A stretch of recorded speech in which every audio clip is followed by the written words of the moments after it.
We're looking for someone to label as the bad person, and we're passing up on our opportunity to expand, evolve, learn. There are 3 stages of brain development, and everybody gets to the first stage, but there's actually work that has to be done to get to the second and the third stage, and it's the work we're talking about. I think of when it comes to anxiety, saying to somebody who's gone through an anxious moment to reflect now on that moment, in some cases they're like, I don't want to relive it.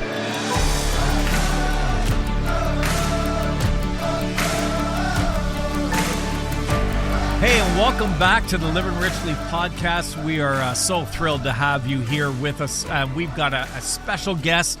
Jim Herrington is back with us again, and we're going to be talking about just the uncertainty in the world today and how that shows up as anxiety and some of the struggles that we might be facing. And we want to really kind of unpack that. And we couldn't think of a better person to have on the show to talk about anxiety when everything around us seems to be just swirling and uncertain than this guy. 100%. Jim, welcome back to the show. So great to have you here today. Thanks. I'm glad to be here. I love the work you guys do, and I appreciate every opportunity to engage with you. Well, not only engaged, you have influenced us and influenced me more than any other human being in terms of my leadership philosophy, my life philosophy. I've often said, how many times have I said to you, if I could be half the coach Jim is, I'd be doing well. Yeah, I think it was about 4 times. About 4 times in the last week or something, yeah. But Jim, I mean, we're living in a crazy world right now. Like, we're going to be talking about anxiety today, and we're going to talk about what we mean by that.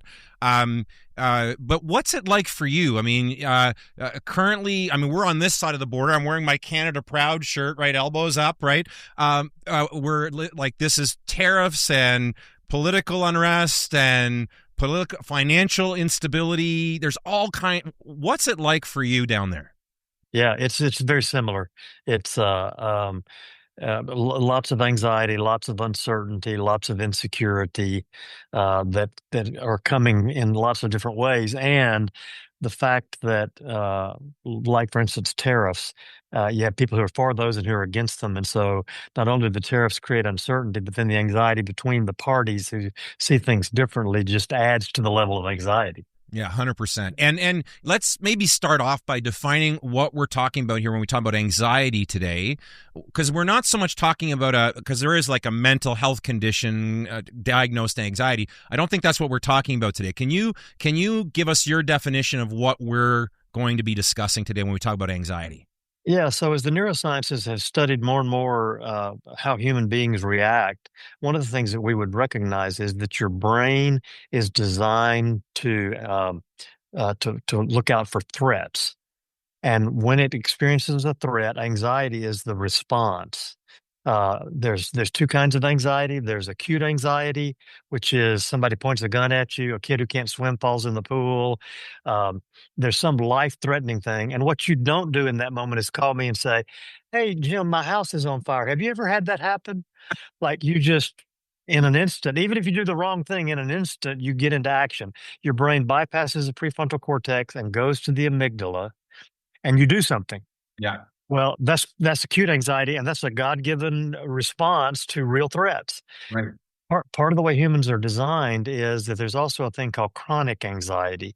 And chronic anxiety is when you feel threatened, but there's no real threat to your life. And whether it's acute or chronic, you do the same thing. You bypass the thinking processes and just react.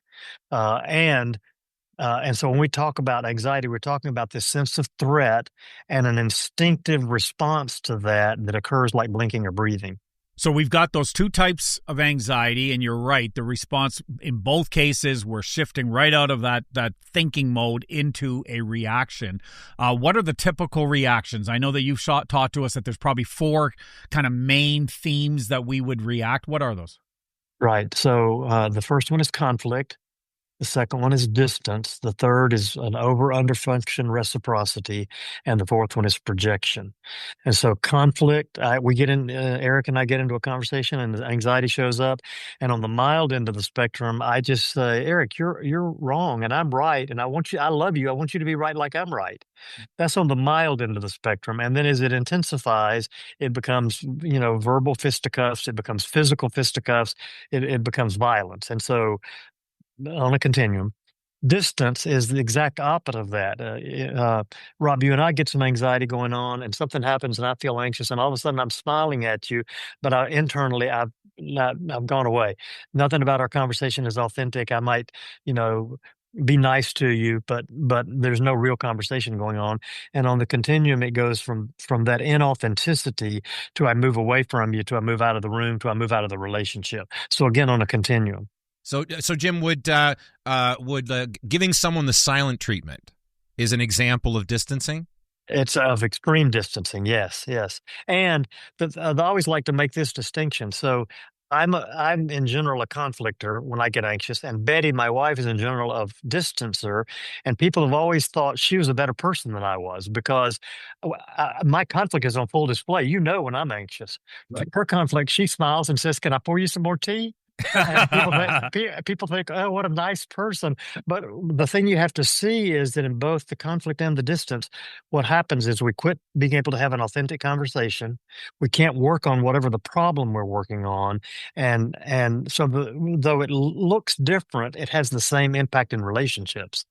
Right. And over time, because things aren't being actually resolved, then this is the stuff that builds up. The resentments that build up, the bitterness that builds up, just the baggage, right, that accumulates over time, the residue. These become patterns. When I'm anxious, I curl up in a ball and cry. Which one does that fit into? So the first thing that I would say is it's not, I don't think, quite so important that you be able to say curling up in a ball is a certain one of these four responses, so much as these four responses give you what you want is to learn to see anxiety, right? And so, like, however you name that, what that does is it brings an automatic response. I'm holding my hand behind my head. It brings an automatic response that's having impact on how you show up around here where you can see it. Right. And once I can see this, then I have access to changing something that, as long as it's on what we call autopilot, it just does what it does, and you be who you be. And I know that's not good English, but that's what happens. Now, let me do the two other pieces right quick.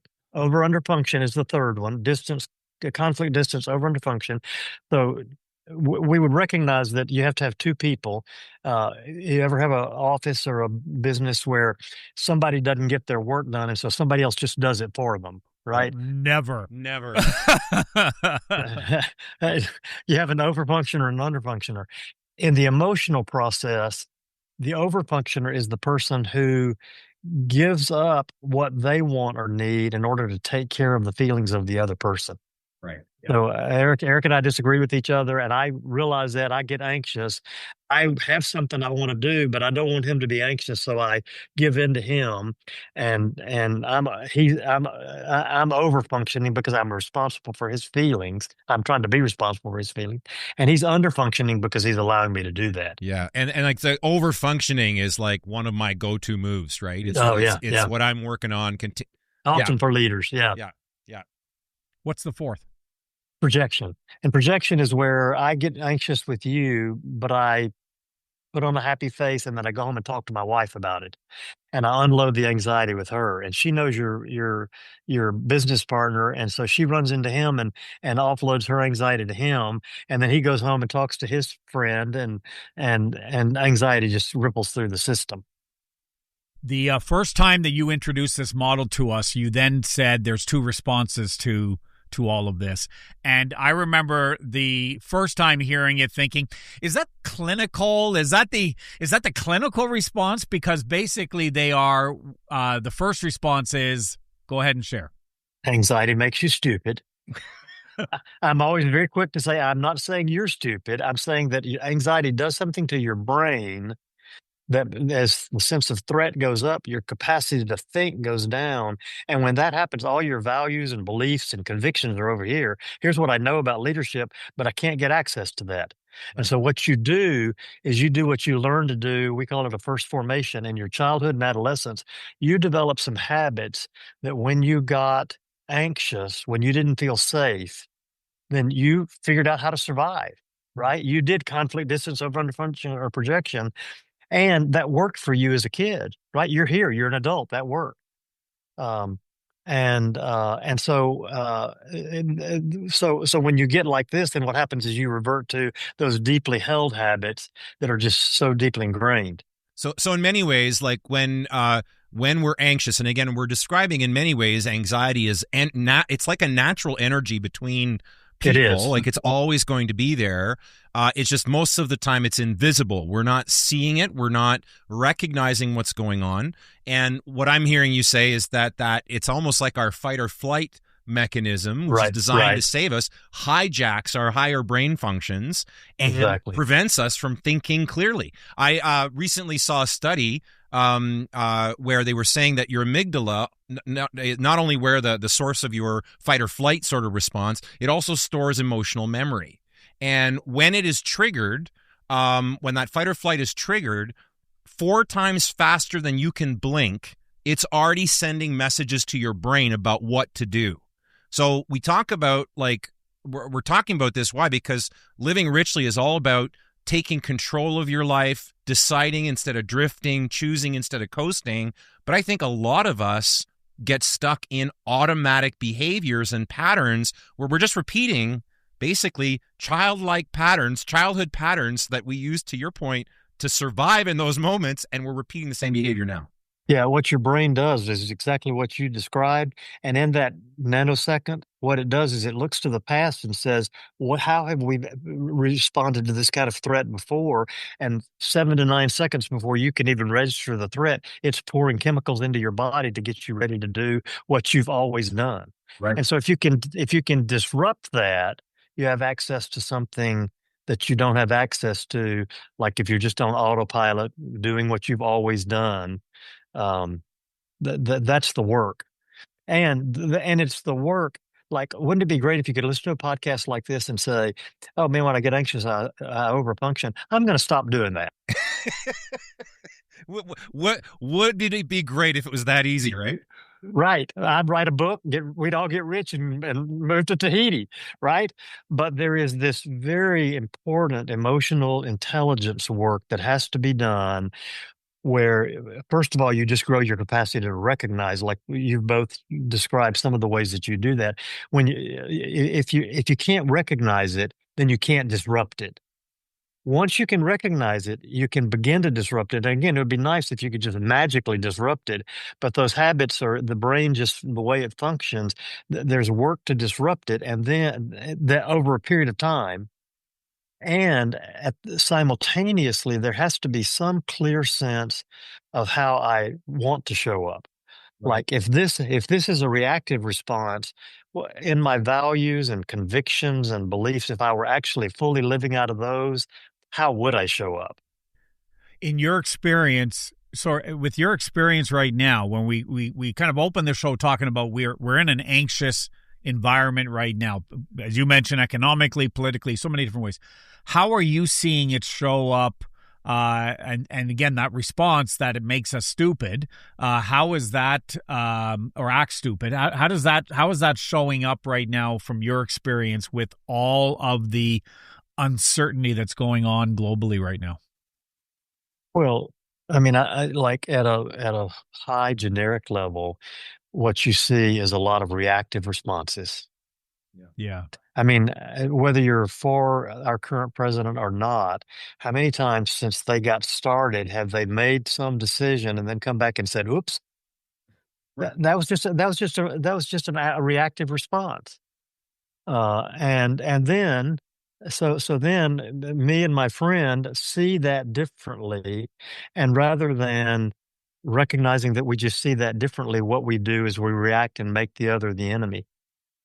So you're wrong and I'm right, and I've got to somehow either overcome you or I've got to just get away from you because I can't stand the being in the presence of those kinds of differences. Yeah, he's thinking in Canada here. One of the things right now is, buy Canadian for sure, but also don't travel to the States or anything like this. And I know Wendy and I, back in February when all of this was just starting, we had already booked a trip. I mean, we were heading to Florida. We had some training we were going to. There was some family stuff we were doing. I was surprised at the number of people. You go back to conflict as one of the reactions to anxiety, the number of people who would want to almost get into arguments with me on social media because we were going to Florida. Right. Yeah. Yeah. Well, and I think one of the things that's always important to point out is going to Florida for you could be a reactive response. It could also be a principled decision. Right. When it gets like this, you can't get to your values. But if you can get back to here and ask, okay, if I'm living out of my guiding principles, out of my values, out of my beliefs, what would I do given these circumstances? Now you know when it's when it's a reaction, because that's all internal. When it's a reactivity and when it's principled decision making. But the point I want to make is externally it can look the same. Internally, if it's reactive, that's going to be problematic. If it's principled, that's going to give you a different outcome. Right. I mean, we've talked about this before, and often when I explain this concept, why it's so important for leaders, especially whether that's in the world of business or elsewhere, to be more aware of these dynamics and start by recognizing where it shows up in their own life, is because the vast majority of us are too emotionally reactive.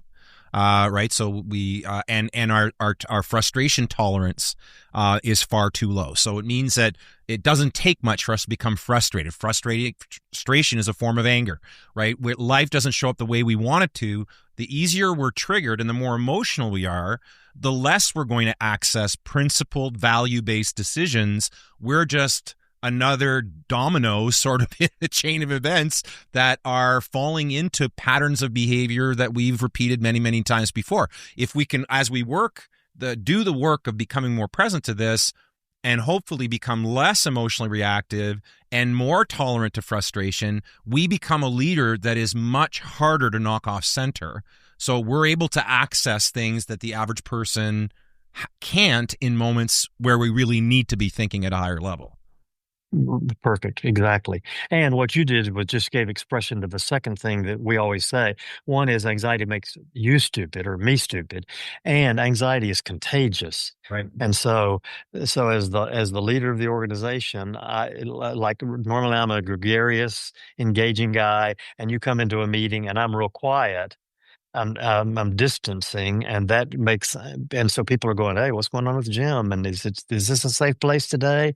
And one of the long-term byproduct of that is that you don't get your best decisions.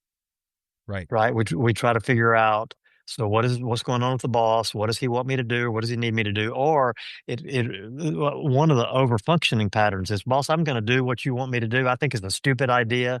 And so I'm not going to be very committed to it, but I'm going to do it because it's going to make you happy. That's an over-functioning response. And you can get the outcome of, if I think it's a bad idea, but I'm going to do just enough to get it checked off my list.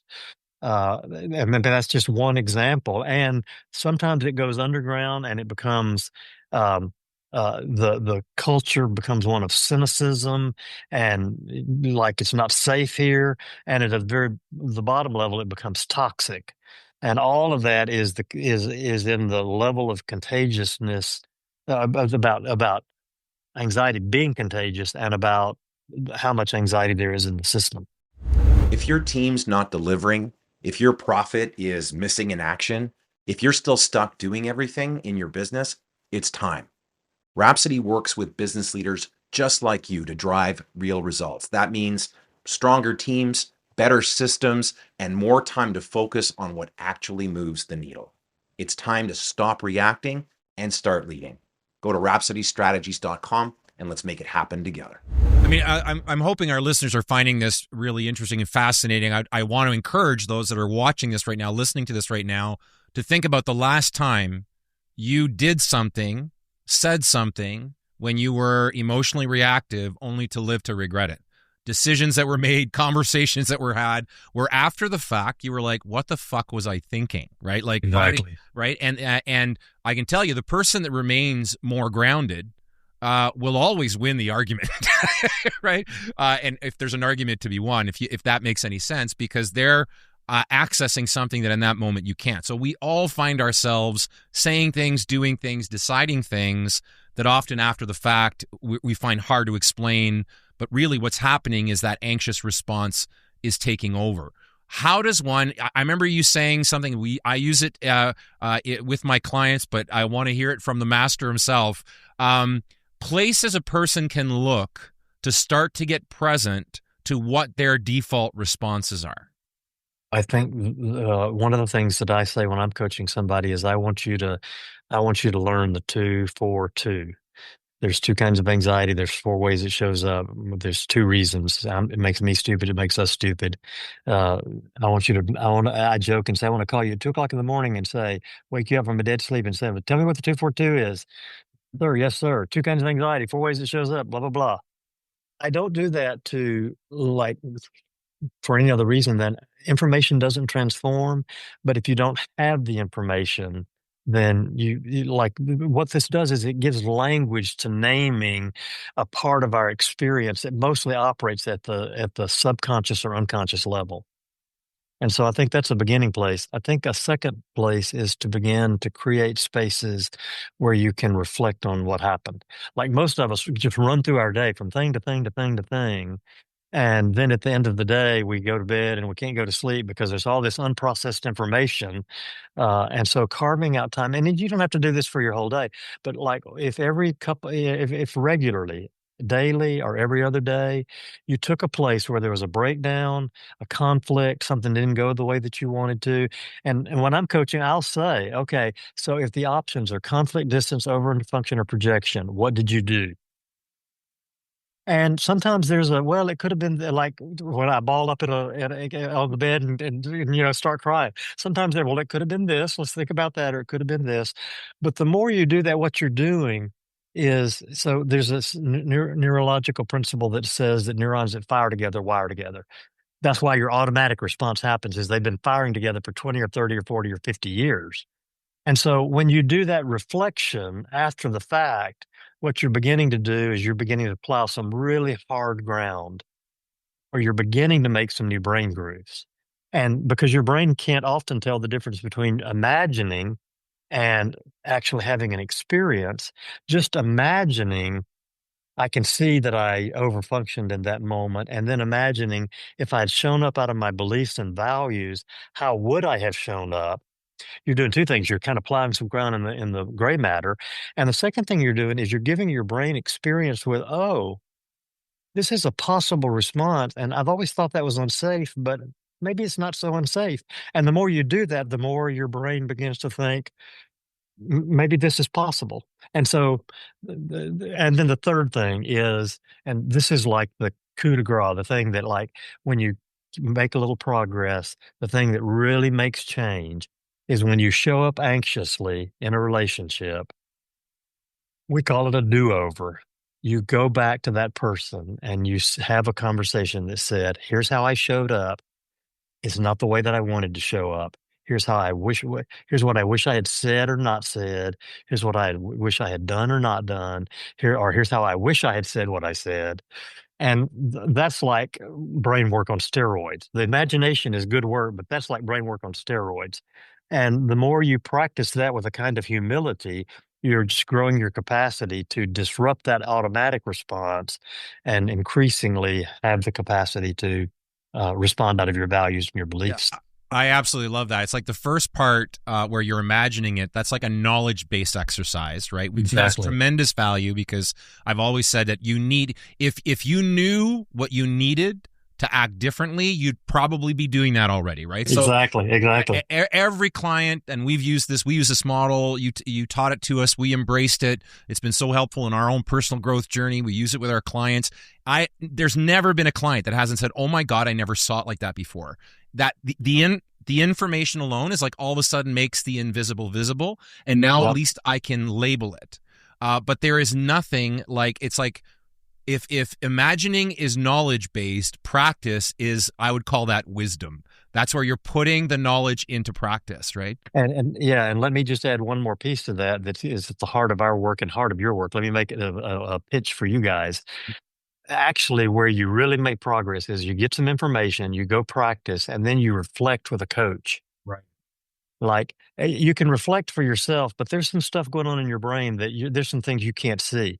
You reflect with. So somebody comes to me and they're telling me about an experience where they reacted, and I'll ask questions like, "So what was said that got you triggered, and what if you had said this, and how would you like to have shown up?" And that conversation, that safe conversation, opens up some new self awareness that I didn't have in the moment, and then we'll say, "So go back and practice that." And that information practice reflection cycle is where you get the most bang for your buck.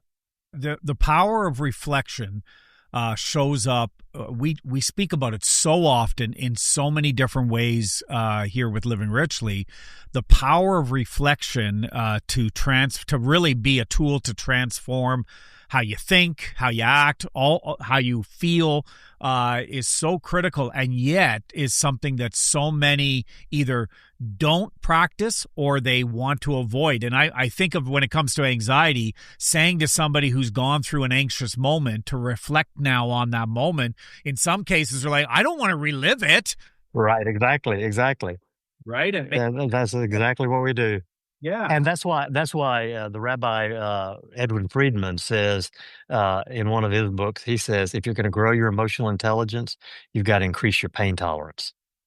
Wow. Love that. I don't know anybody who wakes up in the morning and says, I hope I get to have some pain today. Right. And by letting it be in the rearview mirror makes it a little safer than in real time. But the more you do that in the rearview mirror, the more you become conscious of it in real time and can respond in a different way. Okay, so I'm 54 now.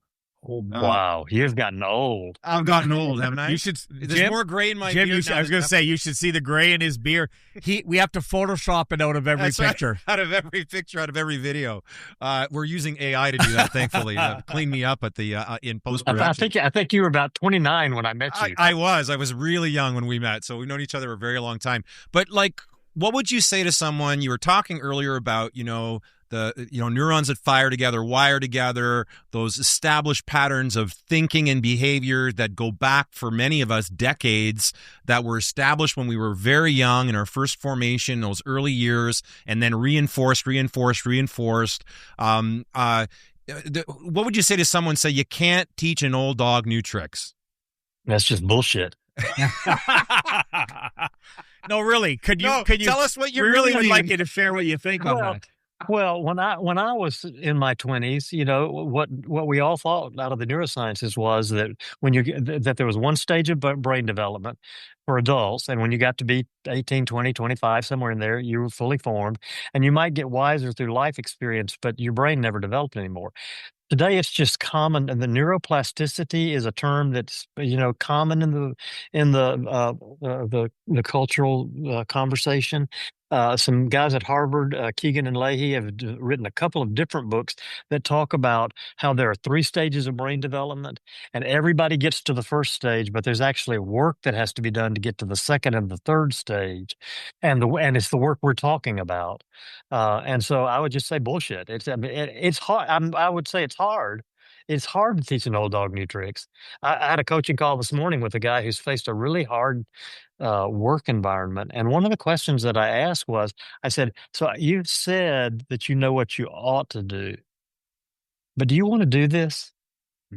And I said, I'm not like, I don't have a dog in this hunt. If you say no, it's okay. Like, there are a lot of people who live their life at the first stage of brain development, and they stay there all their lives, and their life works out for them.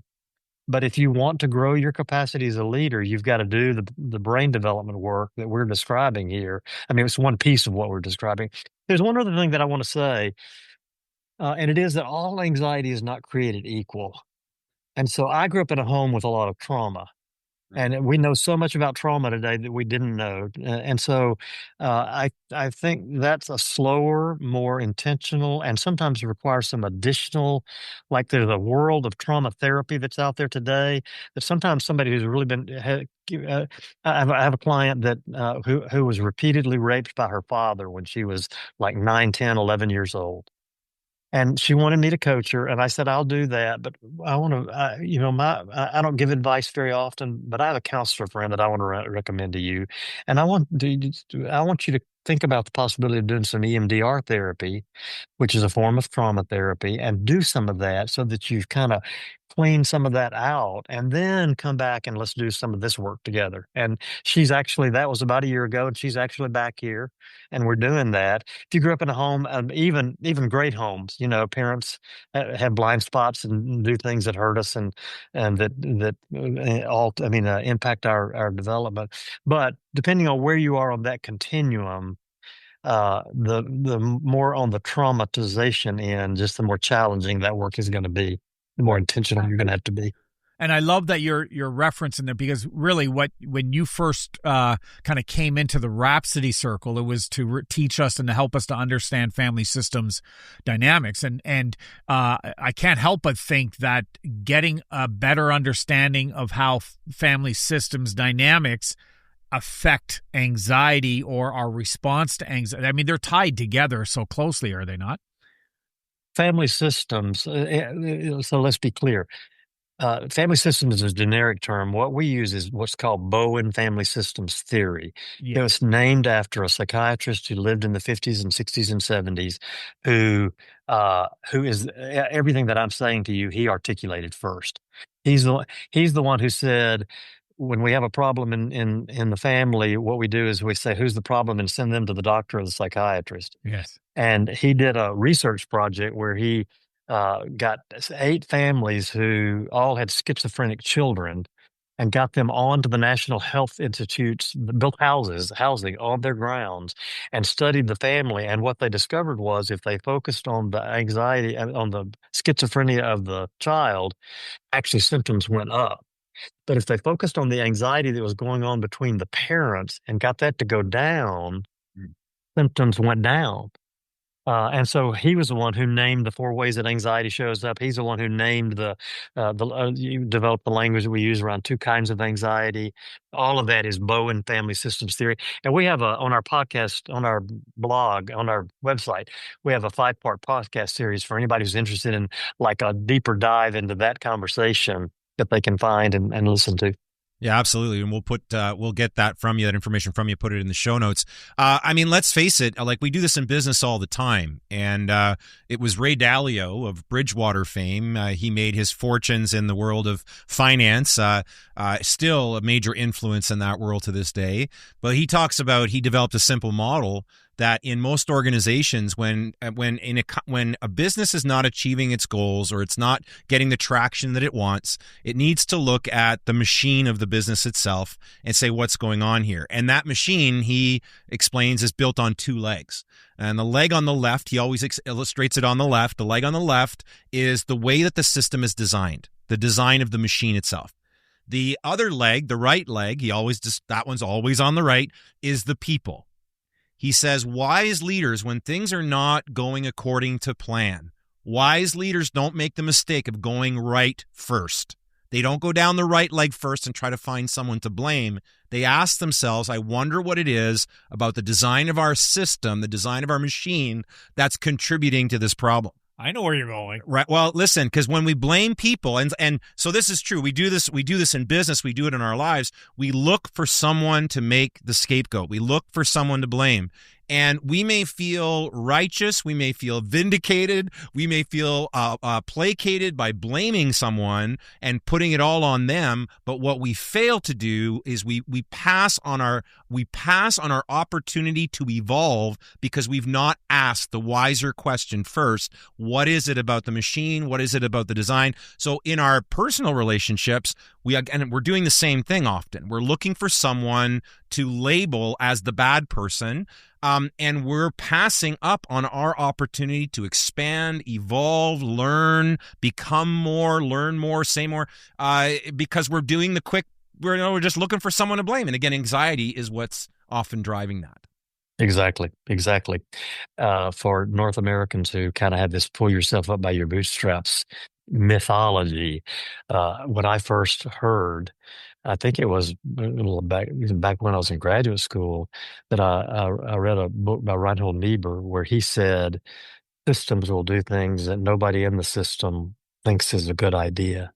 It was the first time that I'd heard that we're more shaped by the systems that we're in than we are by our individual choices. Wow.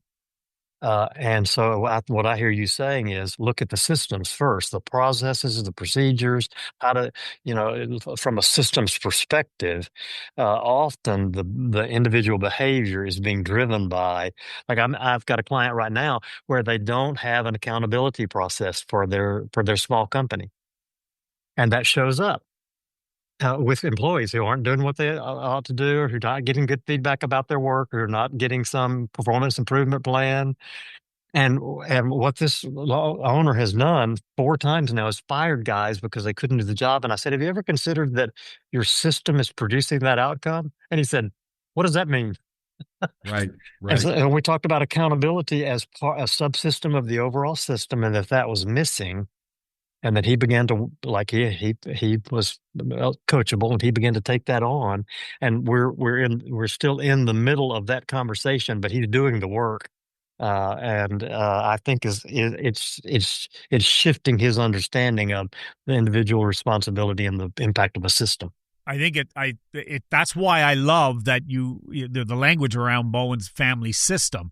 We are so quick to, when we're anxious or when everything is falling apart, to blame ourselves, to blame others, to go to people. Here's a system, another system that we need to look at and go, what about the system needs to be understood or fixed in how we show up, how our family dynamics were, all of those things. That will help us get so much further along and if the reflection needs to happen, it's reflecting on that in order to, rather than just right away blaming people, blaming myself, blaming the other people around. Yeah.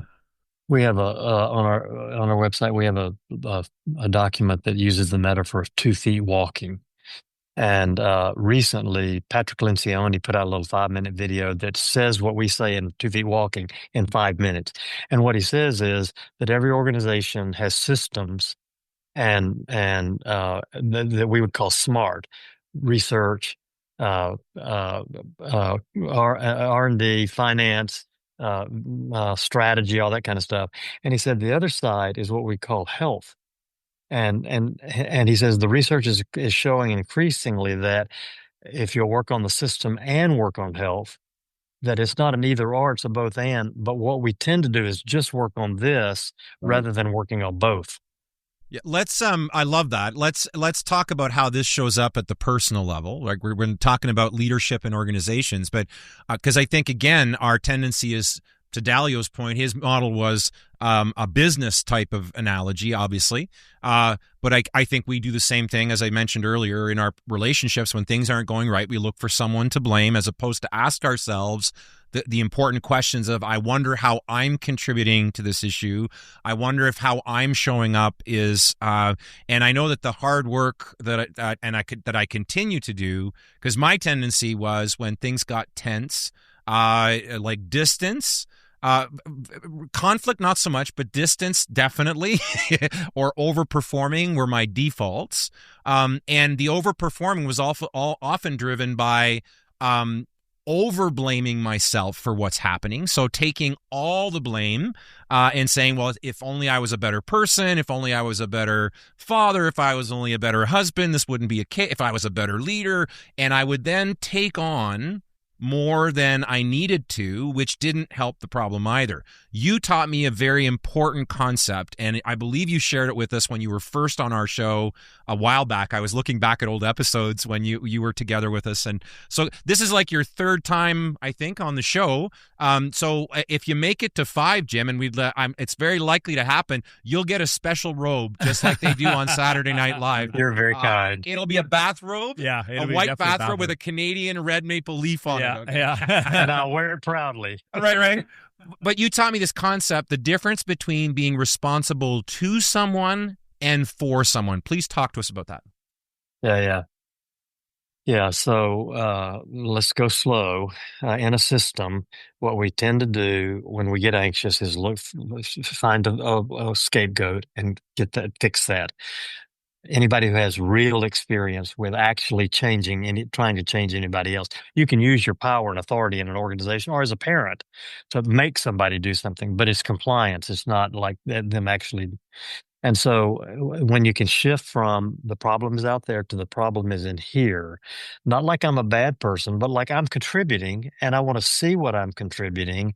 And when I can see what I contribute, I have a whole lot more impact on being able to take care of me. I mean, make the change that needs to be made. And so when I make change, part of what's so hard about changing systems is that even dysfunctional systems will push back and say, don't do that, sometimes violently in a Right. family system. And so I begin to make change, and I can tell that you feel really badly. You're mad, you're sad, you're scared. And what I want to do is I want to take care of you. I want to fix that. And what Bowen Family Systems theory teaches is I am not responsible for how you feel. And the first time I heard that as a guy who grew up in a Baptist church in North Louisiana, it was like, that is bullshit. That's like I've been taught all my life that if you love Jesus, this is what you do. But over time, I came to believe that what was being said was true. And what helped me was to say, I'm not responsible for how you feel. I am responsible to you, telling the truth, being aware of how the impact of my behavior, learning to communicate in a way that is more helpful to you. Another phrase that's similar to that is, I care for you, but it's not my responsibility to take care of you. Mm. And it just made a world of difference in this overfunctioner who would work 80 hours a week and ignore his family and then come home and find out that things weren't well with the family and start overfunctioning there. And you hear me say that was a 10-year change. Yeah. It was not a quick change, but that's the way that we say that is I'm responsible for me being the best self that I can be. And the language that Bowen uses is I want to define myself and stay connected. Right. And so I define myself by being authentic about what I think, what I feel, what I need, and as calmly as you can. Like if you're yelling all of that, then that's not very helpful. But if you can calmly state that stuff, and at the same time, I'm learning to stay connected. Well, I'm not just doing deep listening to say back. So Eric, what I hear you saying is, but I'm actually getting inside of your head and getting like a compassionate, empathic response. And when I can hold those two in tension, is the most mature place to be. Right. Most people will either define themselves at the expense of connection, Yeah. or they'll stay connected at the expense of self-definition. And so there's this lifelong process, if where you've got to get the one that's not your go-to, you've got to increase that.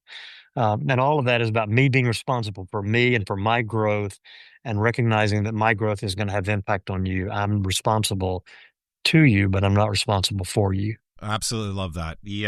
I love, and I've heard you talk about this stuff so many times. I'm always learning new stuff every time we chat about it, and I'm sure we could talk about this as we prepare to kind of bring the show to a close in a few minutes. I'd like us to come back perhaps to the current times that we're living in. They are exceptional times. We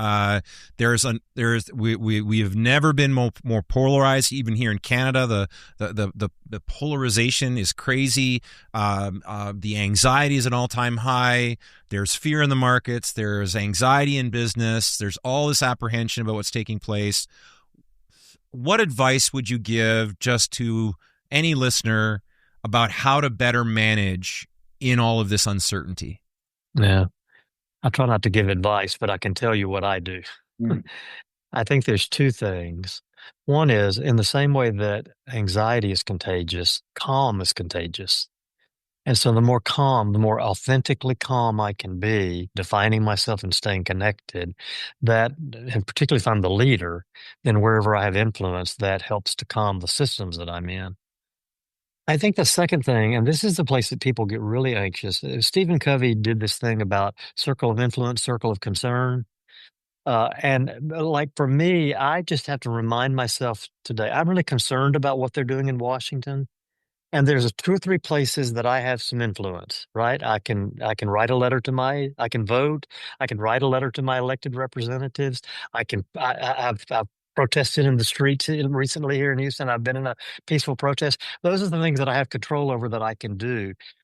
What I've got to do, and I'm growing my capacity to do this, is not uh, uh, what's the word I'm looking for? Dwell on all the stuff out there that's bad stuff and that scares me and makes me anxious, but I have absolutely no control over it. And so for me, it's looking at my circle of influence and trying to be an increasingly calm presence in those places where I calmly define myself and stay connected. Wow, that's so good. Jim, we asked this question. The first time you're on the show, we asked this question to wrap up the episode, and it was around what does living richly mean for you? I want to ask it again, but in the context of all that's going on right now this week, what does living richly look like for you? I got asked this question, a similar question last night at a meeting I was in. I think what living richly for me is it's just this ongoing journey of growing my capacity to be a wise, mature leader who has a capacity to define himself and stay connected, especially with people who see the world differently than I do. We talk pretty regularly about that being a developmental process, right? It can be hard for me to define myself and stay connected with somebody that I love. And so I do that, and then I begin. I move to here's somebody who annoys me, and I start working on that. And then here's somebody who actually disagrees with me, and I work on that. And here's somebody who actually is opposed to me, and so like for me, living richly is a lifelong journey of growing my capacity to be defined and connected, even with my enemies, even with the hardest people in life. To deal with. Out of my Christian faith, I think the apex of what Jesus teaches us is love your enemies. And that's not some esoteric emotional feeling. It's actually being able to be with them and respect them and be kind to them and listen to them without giving up myself. And I've been growing that. I'm 72. I've been growing that capacity all my life. I'm still working on it. That's what it looks like to me. Absolutely love that. Jim, thank you so much for being on the show with us again. You continue to inspire and influence from afar. You're so kind. Fans. We are big fans of yours, and we're so glad that you've taken this time. Thank you for your influence in our lives, and we wish you all the best. And Living Richly Nation, thanks for tuning in again this week. I hope you've been taking all this in and asking yourself, how can I begin to apply some of this? I think putting your best energy towards the things you can control versus wasting a lot of your best energy on things beyond your control is a message that I think we can all take away from today. So thanks for tuning in. We really want to encourage you. We're giving away a free guide called Strength Under Stress, How to Lead Without Losing Yourself, Even If the Pressure Never Stops. You can download it by going to the link on the screen. It will also be in all of the show notes and the episode notes. That's a free resource that we're making available to leaders, so make sure to avail yourself of that. And of course, go to livingrichley.me where you can find out about our Facebook group, the Living Richly Nation, and the 15-Day Life Vision Challenge. Thank you so much for continuing to support the show. And until next time, get out there and live your best life.